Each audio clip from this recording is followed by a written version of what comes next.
This is Scott Conway with MothersRaisingSons.com with our Prom series. I am on lesson number 6 now. Now, this one's going to be a quick one. It's talking about dealing with other parents. And this is a pretty simple one. Yes, by all means, talk to the other parents. Talk to your son's date's parents. Now, if it's your son's girlfriend, you may have already met them. You may already have a relationship with them. You may already be talking with them. You may or may not like them or not. I mean, there's nothing says that you're required to like everybody.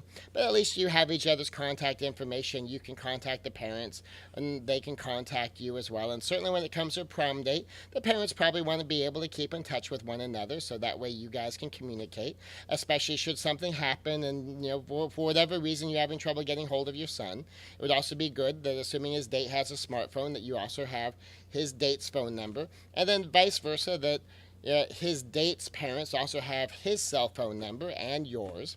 So that way, as simple a thing, if a cell phone goes missing, if it got left in the car, if it got forgotten at the restaurant, if the battery just dies, if they're using their cell phones to take pictures, that you have at least 2 ways to get hold of people. And preferably if you also have the numbers of some of their friends, so you can get hold of them too. So that way you always have a way to get in touch with people should there be any kind of a problem, and people have a way to get in touch with you.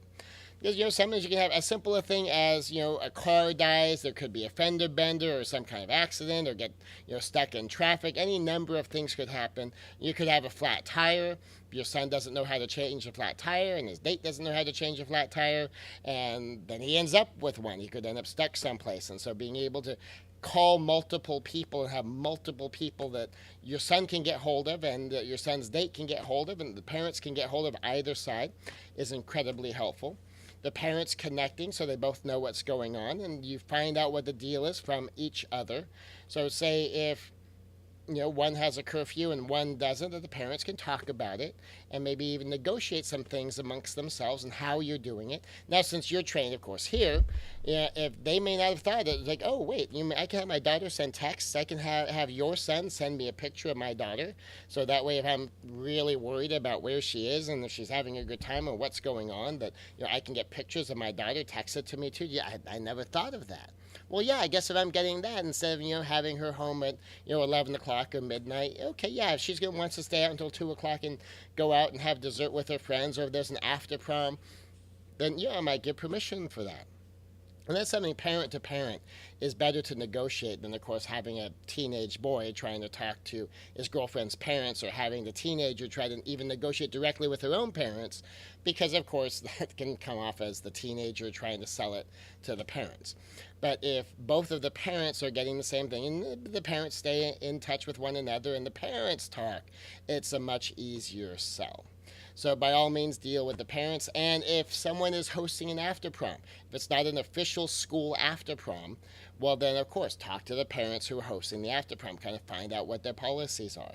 Certainly one thing that I have an issue with is allowing underage drinking at someone's house, allowing open sexual activity at someone's house. And so you kind of want to find out who these parents are. Find out if you have the right to stop by at any time during the after prom, if that's okay with the parents on the other side, and that your son understands that maybe you'll pop in and just visit with the other parents for a bit at some point during the after prom, or that you might even be there when the after prom begins, and that you've set that up. Now, do it in a way that is aware of his social standing. Something my mother used to do, and this is part of the party lesson, is my mother would show up at places, but she'd always bring pizza and she'd bring Coke.